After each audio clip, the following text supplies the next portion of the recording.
All right, I'd like to welcome everyone to HBCU Coaches Corner.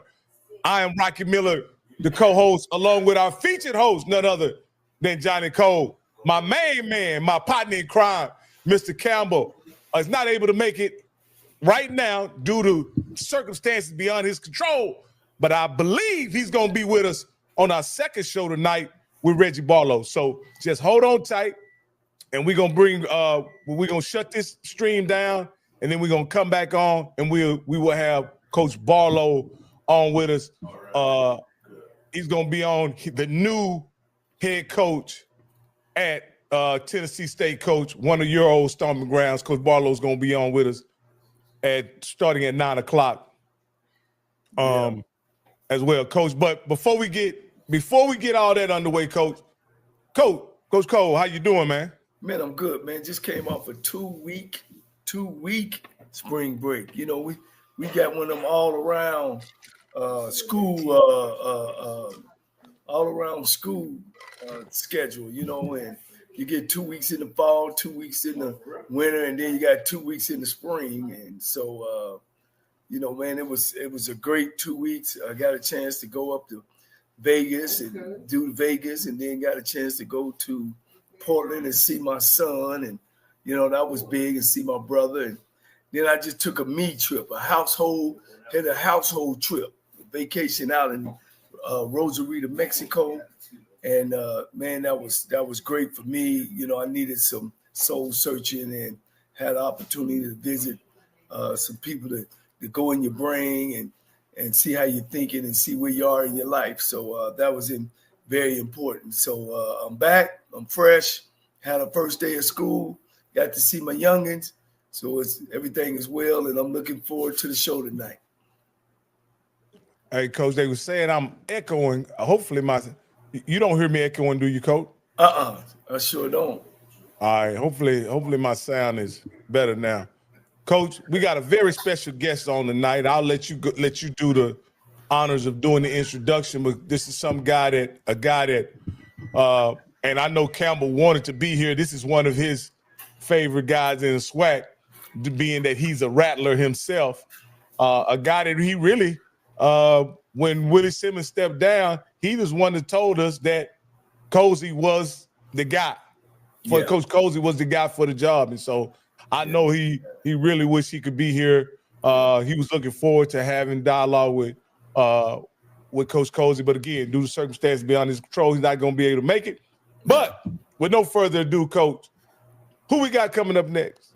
Man, look, hey, this guy, you know, I'll take 74. He took over from a national championship team, a lot of pressure coming in, even though he was on the staff. You know, if you don't know, take 74, you don't know nothing about football. And being at one of the Blueberry programs in the country, the only HBCU school that ever won a national championship in one way, not a black national championship, a championship, but also been on a black national championship team. And what can you say about Florida A&M football? It's one of the upper echelons, not just in black college football, but in one way football. Coach Colzie, head football coach.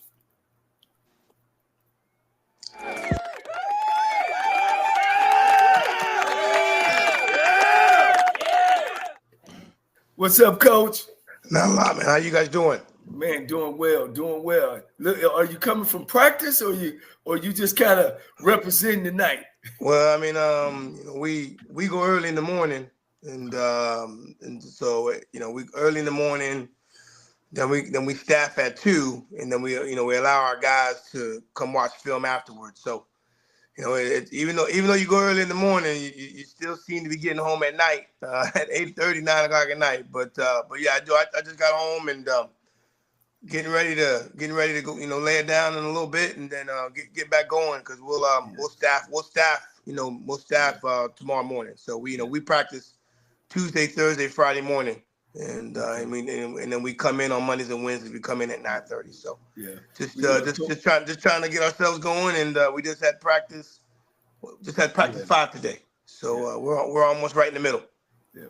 Well, Coach, playing at Florida State, being an outstanding player and been playing in an outstanding program, and being a part of Willie Simmons' national championship, which you played a role in, and you took over the job. And sometimes, Coach, this, people don't understand. It's tough going back to back. You know what I mean? It's even tough getting there. Right. But 7-4, man, I take that, Coach. I take that all day long. I can name you 5 schools that take 7-4, and you probably played against them. Well, and they ain't hit 7-4 in 20 or 30 or 40 years. So I want to make sure our audience understand that you put some work in. Well, I appreciate that. Obviously, you're coming off a national championship, and you want to try to win another one, right? Everybody wants to go that route, but I think we did. We had some things that happened to us, throughout the transition for myself and trying to keep that team the way we need it to be. But I'm also a big fan of no excuses, right? I mean, I thought we had the pieces to have the opportunity to run it back. But I think at the end of the day, right, excited to lead one of the best programs in the country. Excited to get ourselves back going, for this upcoming season, because I'm excited about what we have, and obviously excited about my new staff, and just excited to be a part of the number 1 HBCU in the country. Hey, Coach, it's often said that a player's growth, whether it's at the college or at the pro level, happens between their first and their second year.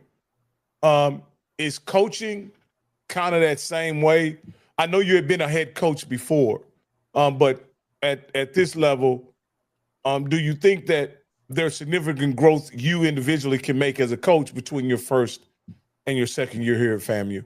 Well, absolutely. I mean, I think a lot of my growth has happened during the first year, not necessarily in between, but just during the first year, right? I mean, my first 2 years, right, I was knee deep into what we were doing defensively, right?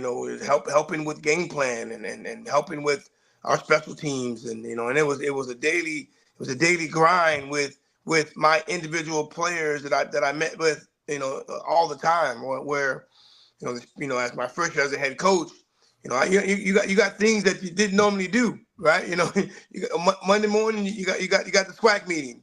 Tuesday morning you're with the alumni. Wednesday you're meeting with the 220 club. Thursday you got your meetings with production, right? So I had to take a step back with a lot of the game planning that we normally did, and had to learn to be the head coach at Florida A&M. Learn the time frame. Learn where maybe I could get myself involved in what we're doing offensively, defensively, and special teams wise. So it gave me the opportunity to step back about how I wanted things to look, for this upcoming year. But there was a lot of things, again, obviously, as the head coach, that you had to do weekly compared to what I had to do the first 2 years as the defensive back coach and the assistant head coach. So as the defensive back guy, myself and Coach Morgan, we always had time, in 22 and 23 to sit down and talk about routes, right? Well, last year I was trying to talk to alumni and raise funds and things like that. So there was just some different things, and I understood why Coach Simmons in 22 and 23 was not maybe around, right? Because he was doing things that he needed to do as the head football coach of Florida A&M.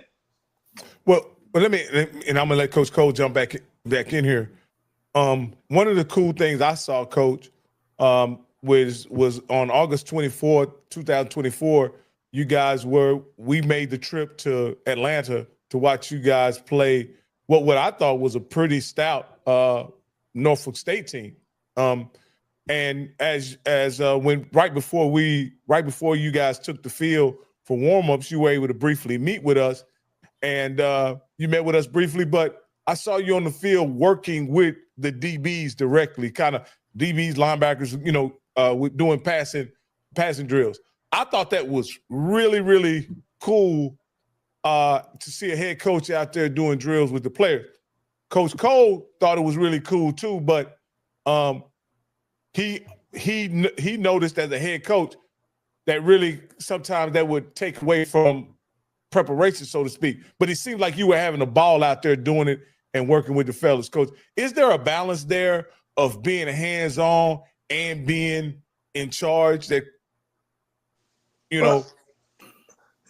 When you told me that night, I mean, that was more of, those guys wanted me to do that because that's what I had already done. I'd always done for them over the last 2 years, I'm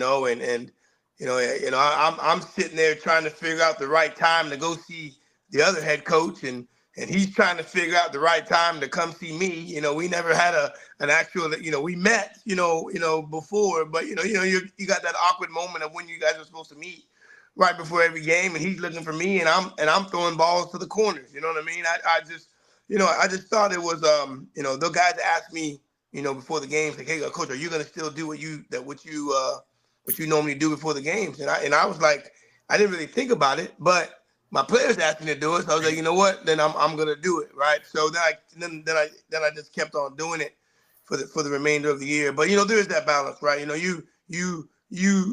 the head football coach at Florida A&M. I'm not the corners coach anymore. I'm not the assistant head coach anymore. And that balance I had to understand. It just didn't automatically happen. I had to understand it. I had to go through it, and I can tell you, man, I learned something every week.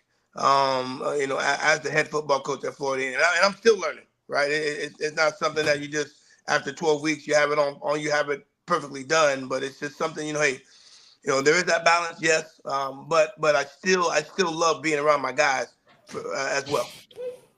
Yeah. Well, coming off the year, you lost some coaches.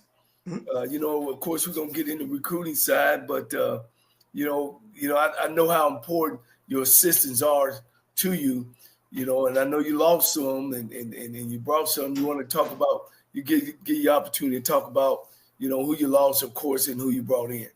Well, I mean, while taking over the role, right, we didn't necessarily have the opportunity, especially with the timing. You're coming in late January, and you're trying to keep the staff and the continuity as much as you can, right? But I also got a chance to work with the staff, right? So, I think that, for me, I needed my message just to be a little more clear, whether it was offensively or defensively.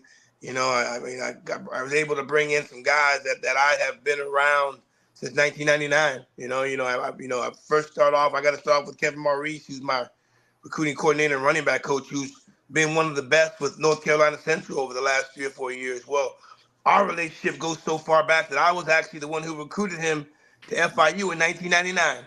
You know what I mean? And it was when talking about my staff, it was just about the relationships that I built over my career.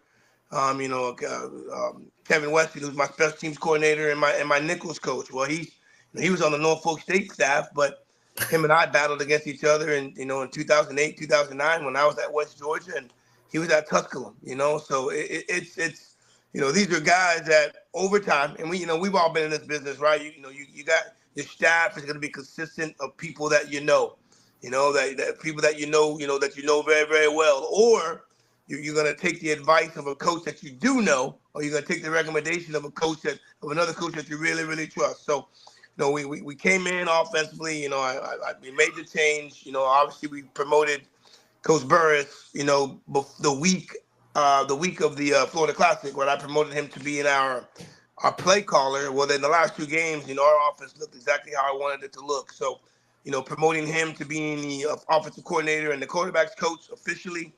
Then I was able to bring in Kevin Maurice, as I mentioned, and then I was, in my opinion, able to bring in one of the best offensive line coaches in the country. We go to North Carolina Central. We get Cedric Williams to come in and be our co-OC, right, offensive line coach, run game coordinator. Those Coach Maurice and Coach Williams have been working hand in hand and producing some of the best offenses, not just in HBCU, but just in the country. So it was important to get those 2 guys, and then I was able to get Vincent Jeffries, to be my wide receivers coach. He was at University of Illinois as a GA, and then went to Western Illinois as the wide receiver coach this past year. But I think another big thing with him was he played at Florida A&M. He played quarterback at Florida A&M, and I think it's always important to have that ability to bring somebody back to a program that that he's played for, and that obviously that he loves, right? So that is consistent of what we got on the offensive side. My defensive coordinator is blessed with the opportunity to go work for the Patriots. So then I had to kind of scramble a little bit to try to find the right guy. And I think the biggest thing for me was trying to find a defensive coordinator. I wanted to get a guy that was gonna just kind of update our schemes a little bit. just do a little bit more. He needed to be a linebacker coach, first and foremost, to go along with his coordinator experience. I haven't announced him yet because we're still going through everything HR wise, but he will be announced. But the things that we were looking for was a definite linebacker coach, a coordinator, a guy with defensive coordinator experience, especially at the FBS level. So he's finishing up and he's doing a great job. Brought in Coach Weston, as I mentioned, to be my special teams coordinator, to go along and still be my nickels coach. Coach Walker is still with us as the defensive line coach, and Coach Pope, who was our defensive back coach last year, he's still with us. And then I also brought in a defensive ends coach who we'll announce him tomorrow as well. So staff is filled. We got everybody that we want. They're just kind of fine-tuning some of the HR things before we can completely announce them. But, again, I'm excited with my staff. It's just, in my opinion, it's more reflective of who would be working with me, hopefully, over the next few years. Coach, I mean, and I'm not kidding about 7-4. 7-4 is a good football record for anybody.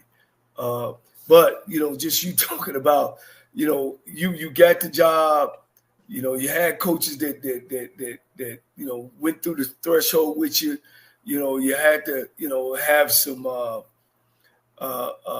feel for them as well, not to put, because you've been there before. You told us about your background, how you went. And I commend you for that, but now this James Colzie staff now, and and we're moving to the recruiting part. These guys know because they've worked with you. You guys talk about what type of program you want, and most of all, what type of kids that you want to come through there. Right. I mean, we've had our discussions, right? I want you to be comfortable with who you're coaching, and then throughout the process, as far as, courting them or interviewing them, we had those discussions, right? Now, again, I thought we did a really, really good job in bringing in our portal guys earlier this year. If you guys remember last year, we lost a lot of guys, in the portal, and we weren't able to bring in very many people in January because we didn't know what the direction we were going to be going in, right? So, and then we brought in, quite a few guys during the summer, which ultimately, might not have been the best timing as far as bringing those guys in at that time. So, right. As we went through the process, this past December, the biggest thing was whoever we brought in, we wanted to bring them in January. So we ended up signing 19 guys, via the transfer portal, and then, in my opinion, we did a really, really good job of signing some foundational pieces during that signing period that everyone kind of forgets about in February. Yeah. Coach, I'm going to take you to one sour place. I want to get it in and get it out. Florida A&M don't lose to Mississippi Valley State. No doubt. Absolutely. And late in that season, did you have a lot of injuries after y'all had lost and felt like, oh man, we not gonna be able to represent? You failed one game. Did that carry over to another game? Was it injuries? Tell us kind of go through that a little bit. Coach, I've been there before. I remember I had lost to Tuskegee, and I knew after that game, I said, damn, we don't lost the national championship game, and we end up finishing number 2 because of that loss. But kind of take us through that little bit, because your audience want to know. Well, I think I might have said it that day during the press conference. When we go through our job descriptions as far as our main responsibilities for every coach, and I'm the first page, and when it says James Colzie's responsibilities, right? And the very first thing that's on that sheet in regards to the responsibility for James Colzie is be responsible for all losses. That's my first thing. And so, at the end of the day, I know Mississippi Valley were going through some turmoil I think they had lost a player. It was either that week or maybe the week before, and they came in and played inspired ball. And and we did not. Right. And I think for us, we learned a valuable lesson that, and we talked throughout the year that, just primarily because we are Florida A&M. We're going to get everyone's best, right? And Mississippi Valley came out and gave their best. We did not.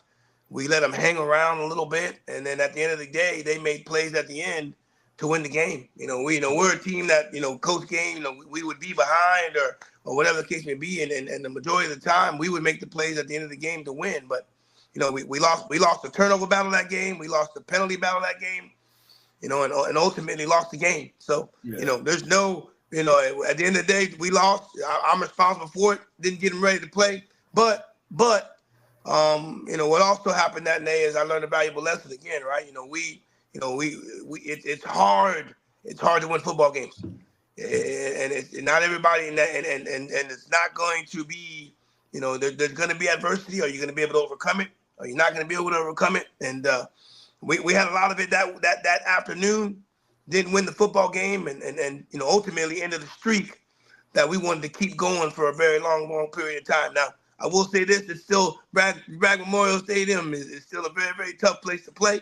But I know we got the opportunity to start a new streak by ending the season against a very, very good Alabama A&M football team. But no excuses. They played better than we did. They won. That's my responsibility, and I got to make sure that something like that doesn't happen again. Yeah. Coach, let me ask you this: you said that you made a change after the Mississippi Valley game to Henry Burris as your offensive coordinator. In hindsight, I know you can't do things over, but in hindsight, do you wish you had made that decision earlier in the season? Well, when you're winning games, right? And everything is going well, and in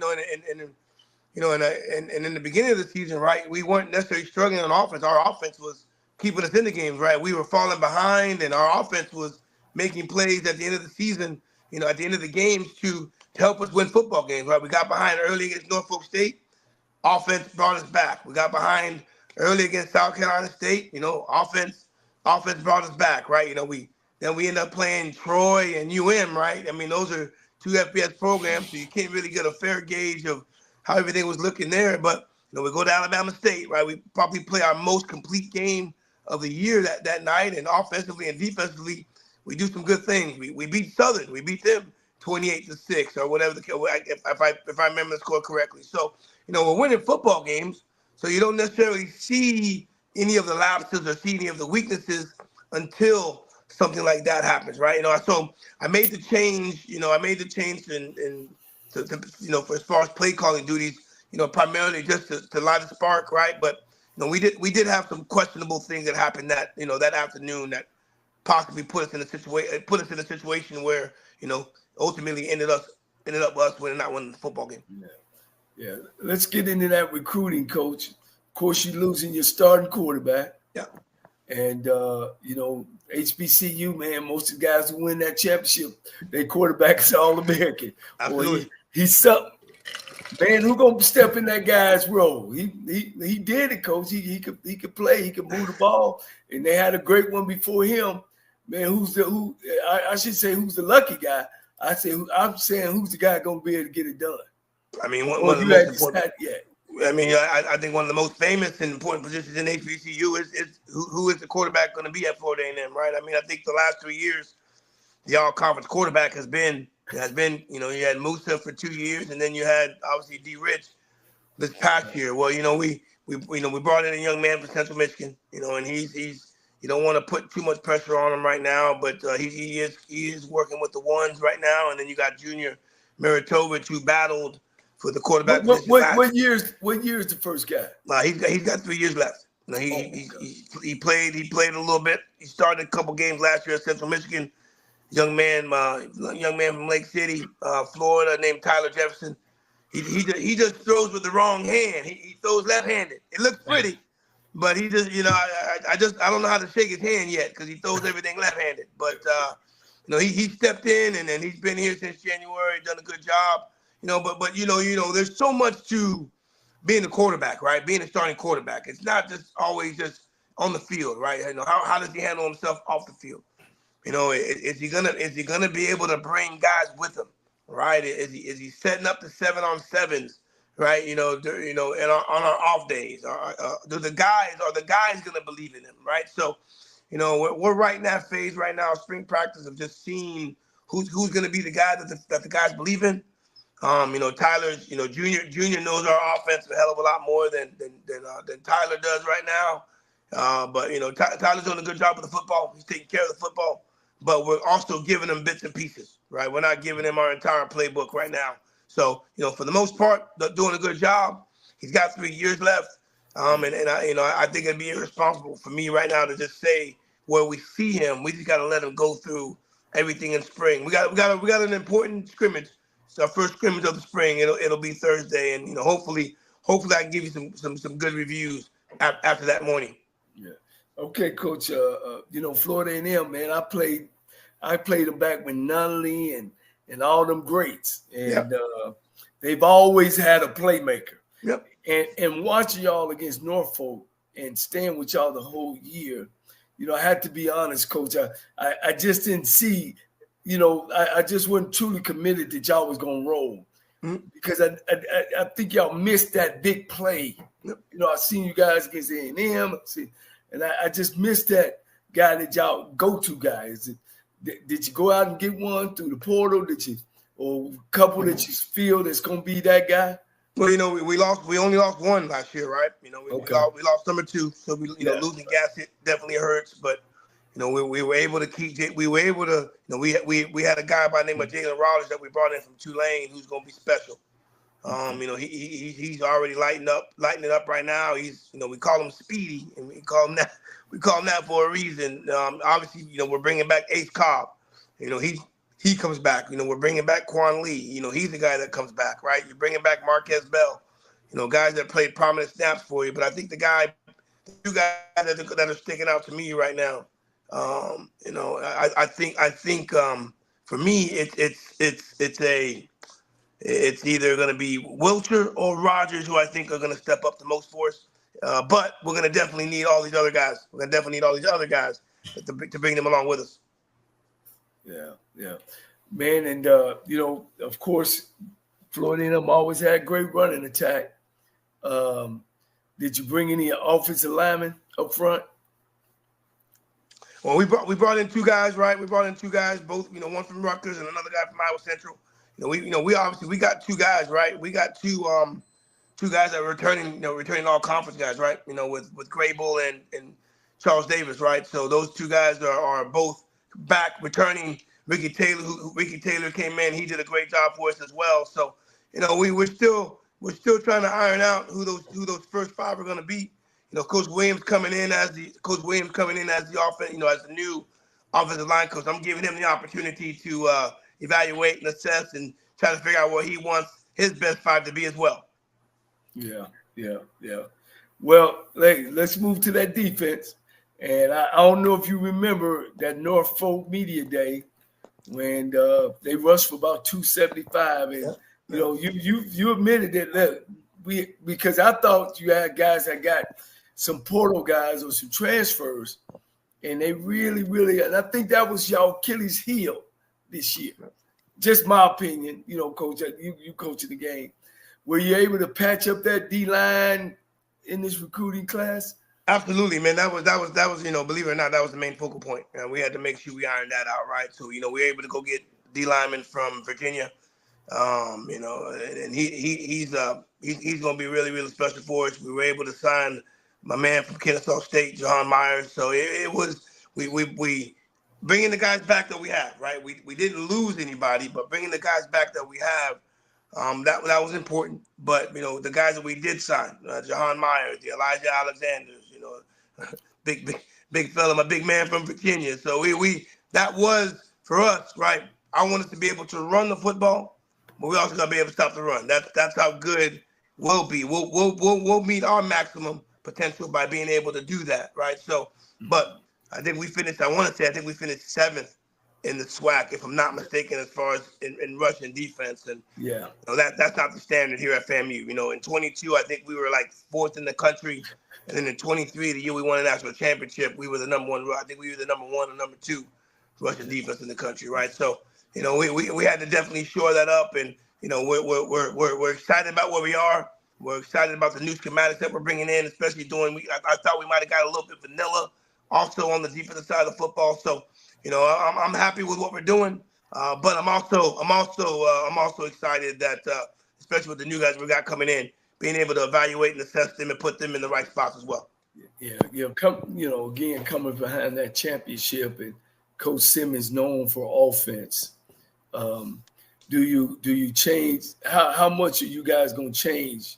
Are you going to completely make a household change offensively? And I don't know what Coach Simmons called his offense, or do you just kind of piece it together and keep the terminology and let the coordinator learn the terminology instead of all the players, or you guys doing a household change? No. I mean, we didn't want to change our terminology, right? I thought it was important because when you look at our football team right now, we got 35 seniors, right? 35 guys that were, that's a very, very big number as far as, because like last year we sat at 20, where now this year we got 35. So I didn't want to just go all out and just change our terminology offensively or defensively. Special teams, we got some different things that we may call things, but our terminology it's still there. I didn't want to change all of that, especially with Coach Burris knowing the terminology that we've had over the last couple of years. But anyway, I will say this. I think on defense we are doing some good things and a lot more things than we may have done in the past. And I'm talking about from 22, 23, and 24, where we're adding some things. I'm able to put some things in place that I really want to do, especially with who we have. But I just think that overall, right? I mean, it was important to bring in guys that have had success in the past, right? Have had at previous institutions, and I was able to do that. But also are going to be able to portray my message and really and give my message to their individual position groups. Wow. Well, shit, that's good, Coach. I know it's so where you think you guys are at, and then maybe still early, and of course it's still early. And how many weeks y'all been into the spring practice?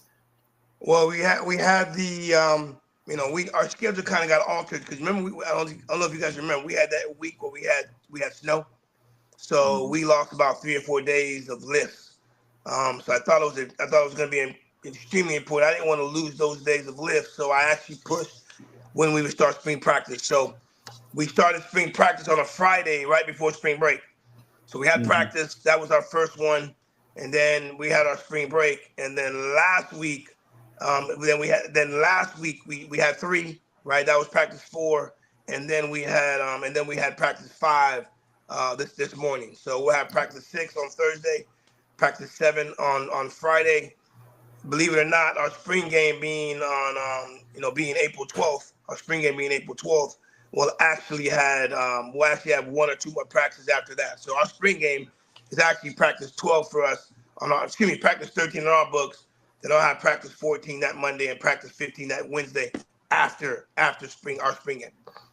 Yeah. So you really this year, what's your overall feeling about your recruiting? Because you did have this time an opportunity to start early and start in December, the first recruiting up to now. I'm excited about who we got. I'm excited about who we have, right? That we kept, right? We didn't have very much portal action from our players, after the season. Minus the guys obviously that graduated. So, I'm happy with the 19 to 20 guys that we did bring in. Portal opens back up, April 16th, which is again right after our spring game. So, I think, there are some pieces that I think we definitely need to add. That's what the portal's for, right? Being able to go through a semester, assess who you have, and then go once that portal opens up, see where you may find, right? Because they're going to be in there. There's guys in the portal right now, right? Still, looking for schools and things like that. So I just think that for us, it's we got to assess the guys that we have, obviously guys that are still with us, and then make the proper decision and see what positions we may need to add from the portal. Coach, in your championship season, you guys had a guy that played linebacker for you guys, but I believe his name was Isaiah Major. Yes, sir. Tremendous player. Yes, tremendous sir. player. one of my favorites since I've been watching the SWAC the last 5 years. It didn't seem to me that you guys were able to find the same level of play on the field at that position. Do you have guys in the fold that could possibly replicate some of what Isaiah Major was able to do on the field for you guys a couple of years ago? When you mentioned him, you're mentioning an All-American. You're mentioning a guy who I think I wonder if I remember correctly, he was the SWAC player, defensive player of the year. Absolutely. And he was a special guy. And not very many people can even duplicate that, right? That type of year. But for what we're doing on defense, we got to be athletic, at that position. And you could just, tell we weren't moving the way we needed to move. You brought up the Norfolk State game, right? And I'm sitting here, and they open up the game and they run. I think it was either 78 or an 80-yard touchdown run. In the back of my mind, I'm sitting here in 2023. That guy wouldn't have went. He wouldn't have went that. He wouldn't have taken that 50 yards because we would have had 3 or 4 guys off of that 23 team that would have went and got him. They would have went and got him. And so I think that we had to address some things offensively and defensively, but regardless of whether it was offense or defense, the one main thing on both sides of the football that we needed to address was guys that can run. And I definitely feel that we did that. I definitely feel we addressed. We had guys, man. We had to, we had to make some tough decisions on, and that was primarily because they, in my opinion, weren't athletic enough to be a part of our football team, athletic enough to be playing some of the positions that they were playing. So we had to reevaluate. Put them at different positions where that at the position that they play, they run better, right, compared to where they may have been last year. Coach Colzie, to me, as much as we talk about offense and whatever, the main difference to me in between the 2023 team and the 2024 team, to me, it was obvious. It wasn't necessarily the offense, in my opinion. It was the defensive physicality at the point of attack and the overall defensive team speed. You could see that there was a drop-off there, and I'm glad to hear that you guys have addressed that with recruiting and possibly development, because to me, that was almost like a signature or staple of the defense since I've been watching the SWAC the past 4 or 5 years. You guys always had guys who could run, always was very physical at the point of attack. And to be honest with you, I was extremely surprised when Norfolk was able to put up 23 points against you guys. I hadn't seen that by a HBCU team other than Jackson State, I believe. Well, since I've been watching. And you're 100% correct, right? You get a chance to assess. You go through a year. You go through a year, right? And you have to make those strong, not necessarily recommendations. You gotta make decisions, right? And not, as a head coach, not everybody's gonna like the decisions that you make, but you gotta make them, right? And that was the biggest thing for me, right? That was the biggest thing to me. I thought for the most part that we needed to be faster, right? I mean, and you guys are bringing me film. Hey, coach, do you like this kid? Do you like that kid? My first question was, can he run? Because if he can't run, then then he can't play for us, right? And those are all things that for me that we definitely had to address. We had to address that. We had to be faster at the cornerback position. We had to be faster at the linebacker position. Hell, we had to be faster at our defensive end position. Those were all things that when we spoke, right, we talked about. So I that was just things that sitting back, looking at it, thinking about it. This was being a part of the 22 team, being on the staff in 22, being on the staff in 23, and then being the head coach on the 24 season, right? I just think that we needed to make some changes, and we did. Hey, Coach, we got over 200 people on this stream. First off, I'd like to ask everyone to go ahead and like the stream and subscribe if you already have it. We're going to have Coach on just for a little while longer. So if you have any questions you guys would like to ask Coach Colzie, please type it in right quick. Maybe we can get to it. He said he didn't mind answering a few questions from you guys. So if you have a question just type it in. I do have one question. Can we ask Adrian Cook what our record is against Southern the last 3 years? I mean, that guy's acting like he you know, I can read. So just ask him what the record is. Ask him just ask him what the record is, and then maybe They have and then we can go from there.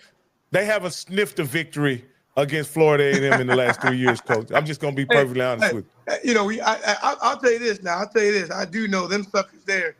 Them guys on the hoof, they look good, but they had some good looking players, and you know, we worry about to be honest with you, and I'm joking a little bit. There is some joke, but I'm impressed. I'm impressed with what they do. And we got to go to them this year, so I might want to pipe down what I'm saying right now. We got to go to Baton Rouge. So forget what I said.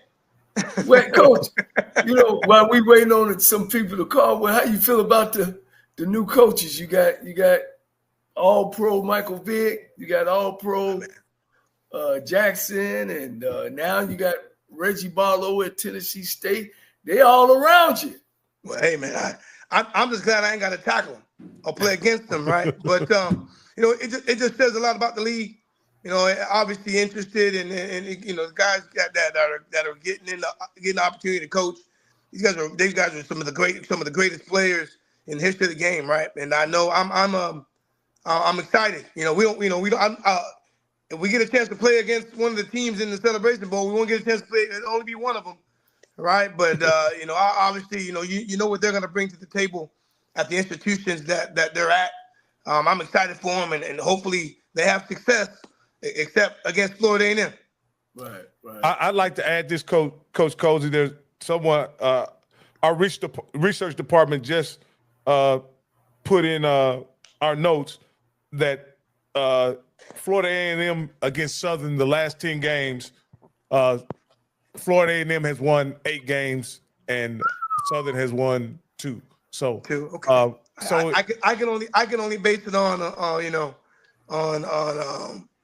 I can only base it on you know, me when I was at FAM, right? I like the zero part, but I'll say this: Coach Graves is, you know, Coach Graves and I, we reached out to each other when we both got the opportunity to be named the head coaches at our institutions, and you know, I got a lot of respect for what Coach you know, I got a lot of respect for what he's doing and what he's done. You know, obviously, you know, he's got a great institution. He's got a great place that he's coaching at, and you know, and I was, believe it or not, cheering for him when it was the SWAC championship game. So, but got a lot of respect for what him and his staff is doing over there at Southern. And believe me, you know, not to jump ahead on games, but I mean, that Southern game obviously is going to be one of the toughest games in the country. Yeah. Hey, Coach, I personally, we got a lot of foolishness going on in the chat, Coach. But there were a couple questions earlier, and this is something that I don't care about it or whatever. But I wanted to ask you, Coach, what's your role with umpiring? Because they keep mentioning your role as an umpire. I don't understand whether it's relevant, but could you explain what your role as an umpire is? Yeah, and Coach, and if you don't want to address that, man, you don't. Oh no, it's you know, I told you I don't run from questions. I mean, I answer them if they're asked, right? But you know, for the last probably 18, 19 years, I've been an SEC umpire. I've worked SEC, you know, in Big 12, a lot of different conferences, and so but as an umpire, you know, you want to be as low key as you can be, right? You know, and I've been working that for a long time. You know, before I came to Florida A&M, before I was a head coach in Canada, before I was the defensive back coach at West Georgia. You know, and my father is actually in the Hall of Fame, in the FHSAA Hall of Fame as an official, right? So you know, it's been something I've done for quite some time. Hell, like I said, I probably since 2006 or 7, I've been doing it. So, but you know, it's something I've done for a long time. But you know, my main deal, right? My job 1, job 2, and job 3 is being the head football coach at Florida A&M. And so, you know, it was asked about over the weekend, and so that's probably where maybe that comes from. But at the end of the day, my main goal, keeping the main thing is being the head football coach at the best university, at the best HBCU/best university in the country. Will that be something you continue to do, or are you suspended as head coach, or put it on the back burner until you get ready to retire? It's definitely on the back burner. You know what I mean?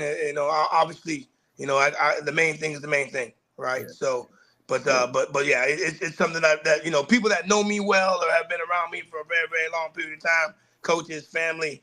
You know what I mean? You don't just pop up and become an SEC umpire over the weekend. Absolutely. And SEC, Big 12. I've worked regionals and super regionals, throughout my time. But I've also been a football coach since 1999.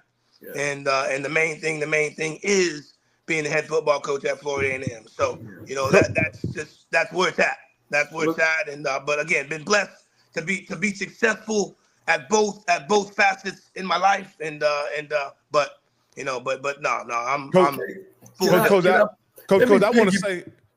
I want to say something right quick, Coach, because being an SEC level official is a very prestigious position. You don't get to there without hard work, determination, knowing the game, knowing the rules. And it's an achievement, Coach. And I think it should be looked at as an achievement. Whether you choose to do it going forward, that's your own individual decision. And that's something that you and your institution has to work out. Personally, it's none of my business, but I want to commend you, Coach, because I do know there are not many Black SEC baseball officials. And I want to commend you on that achievement on becoming a Division I-A official, because I know how rare that truly is, especially in the sport of baseball. Yeah, I appreciate that. I appreciate that. Coach, I want to piggyback off that because I referee now, and now that I see the money, refereeing is a career, and I'm talking to the audience. To get that far in the SEC to be umpire, my daughter's boyfriend right now is or fiance right now is in Florida, and he's moving into, possibly the majors. And now that I'm refereeing, I've refereed with some guys that refereed in the SEC and the Pac-10 and the Pac-12. And I want to let the audience know they get paid. They get paid, and it's a career. And it's rare. Just everybody can't do that. Everybody can't go that far. It's almost like making Major League Baseball. It's almost like making the NFL. And when you start getting up there, man, you must be a bad boy. You've been doing it for a long time. You Dion point 2.75. You can win a national championship, then fly you over there and umpire the goddamn SEC championship. Well, but I need to reiterate though the importance of making sure that I'm taking care of Florida A&M football. That is the biggest thing. That is the biggest thing that I do. But ultimately at the end of the day, right? Great achievement. Been doing it for a long time. Been successful doing it for a long time. But also I've been a successful coach for a long time as well. And then the main thing is being the head football coach at Florida. That is Coach, I didn't know what they mean. Rocky, did you understand? I didn't know what they were talking about. That is the biggest thing that I do on a daily basis. That's the biggest thing on a daily basis. Coach, let me ask you this here, Coach. Well, I'm gonna tell you this here, Coach. You win that Celebration Bowl, you can call whatever the heck you want to call. I want to be honest with you, Coach. That's what this really is all about. If you win, you can do what you want to do. Won't nobody have nothing to say about it. And again, it's funny how an afternoon in February, a Saturday afternoon in February, they can make it seem like it has something to do with a fall afternoon in November, which I understand that. Anyway, Coach, one probably has nothing to do with each other. We good. Look, somebody See, we black folks. See, I can talk for you, Coach. You ain't gotta talk. Black, we want to get in black folks' pocketbook. His pocketbook too long. He need to be here. You know what I mean? The guy got a life outside of football. It's a life outside of football. What my life was, I like to go boating. And I remember I was at Alabama State, and I was on the front page of the newspaper because they were talking about what do coaches do on the off season. It's like we don't have a life on the off season, because guess what? When they call your name and take your whistle, Rocky, and get your cleats, you got to fall back on something. You know what I'm saying? But Coach, I know that hearing about you, talking to some people about what kind of man you are, what kind of guy you are, man. I know for a fact that stays on your mind 24/7. Hell, you probably behind the damn mound and here come a fastball. You say, damn it, we got to call such and such. Make sure we get that recruit. So I know what it is, Coach. Yeah. And you can multitask. So I commend you for that, man. And hopefully the 4 them Rattlers get behind you, because I don't think they understand you took over a championship program. You know what I'm saying? And you weren't able to make no moves, and you really didn't want to make no moves until you found out who you was working with, man. And that's a tough position. And that's why, Colzie, I fight with these folks on all these celebrity coaches they trying to bring in with no coaching experience. I know I'm saying it, Rocky. I bring it up every day that they can sit somebody in that head coaching spot. That's a hell of a spot. The CEO is a hell of a spot. So again, Coach, you keep up the good work, man, on that, and just make sure, man, like Rocky said, boy, you got to take them to the championship, baby. The goal, that's the goal. They don't want you just playing in the Celebration Bowl. They want you winning it. If we get all the way to Atlanta, you might as well go ahead and win it. I think. Hey, Coach, let me ask you this. I got 2 questions about your defense coordinator, because I really wanted to step in there, but Coach was asking you some questions. One, is he a HBCU guy? And number 2, is he a former NFL guy? Yes, he's been at the HBCU level. He's been at the FBS level, and he has spent some time in the NFL. So, yes. Coach, I can't wait, Coach. Yeah, I can't wait. We sit down and we go over stuff, and he's and not to discredit anything with Coach Patterson did a hell of a job. Now Coach Patterson did such a good job that the Darn Patriots they took him. But our guys, we're just doing some things a little bit differently. We still have our base and how we do things, and we want to get after the quarterback, and we're just doing some things just a little bit differently, and I like it. I love it. Guys are flying around. Guys are really, really adjusting to what we're doing, and I'm excited about what we're doing. What's the timeline on the announcement, Coach? For which one? DC? DC, yes. It'll be this week. Just ironing out some details. He's got some stuff that he needs to take care of, and is he currently employed, Coach? Say it again. Is he currently employed? No, you mean with us or somewhere else? Somewhere else. No. He's with us. Oh, okay. He's here. He's here. I mean, he's here. Oh, okay. Just got to finalize the details, with him. That's all. But he's here. He's here. All right, awesome, Coach. Yes. Hey, Coach Colzie, I want to thank you for coming on. And Coach Campbell, Coach Cole, is there anything else you would like to ask before we let him go? Because we got to get started with Reggie Barlow in about 10 minutes. So yeah, Coach, I always appreciate you, man, and from from the day I got in touch with you, you never hesitated. You felt that not just me, but our audience and how you feel about HBCU football means a lot to me. Man, you've talked about it, and you respect the game, and I appreciate that. I appreciate the work you put in, and I look for big things out of Florida A&M and putting them back where they're supposed to be. I appreciate your time and your candor and your transparency, man. And because last time I was with you guys, I didn't know how to get on the comment section, but if you heard me stammering and stuttering, that was because I was looking at the comment section. No, Coach, we got rough, good Coach. people, Coach. They We rough, got football folks listening to us, Coach. My audience know. We don't do that, Coach. We don't do that on here. This show. We don't use the N-word. We don't do all that here. You know, we talk football. I know this. I appreciate you guys.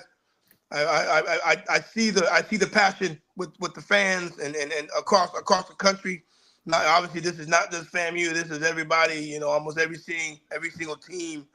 You know, that's being recognized and things of that nature. But you know, looking forward to doing this again. You know, looking forward to doing this again. And I appreciate you guys, and I appreciate everybody in the comments. And hopefully, you know, everybody has a great season this upcoming year.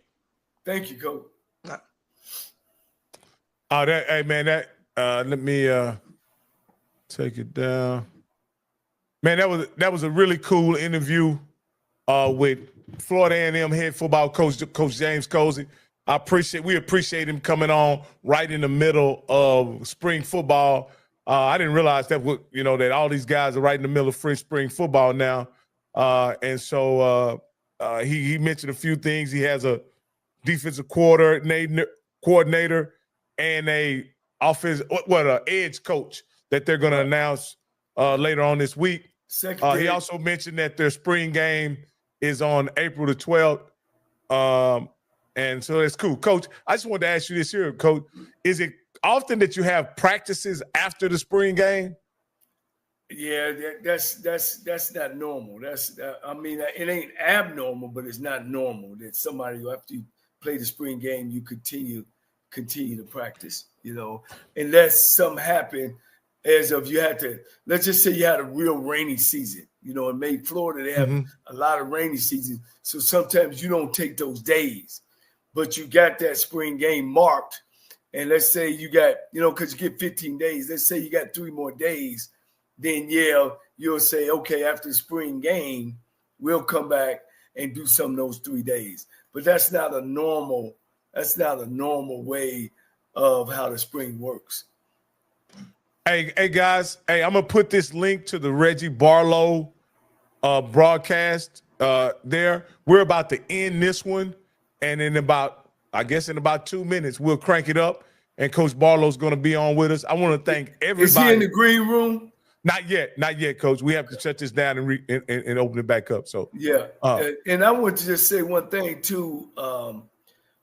You know, and that's why the show is good, Rocky, that we didn't know nothing about this baseball thing. You know what I'm saying? And hopefully it puts some of the Florida A&M fans at ease, you know, about what Coach is doing, you know, on his free time. You know what I mean? That's his free time. So hopefully that the Florida A&M fans understand that, you know, there's life after football and in between football. You know what I mean? So hopefully that helps out, you know, some of the calls. Hey, look who showed up right before we about to end this. Hey, Mr. Campbell. My name is JM&E, and I won $500 on the lunch money for keeping up with the Jonas Bracket Challenge.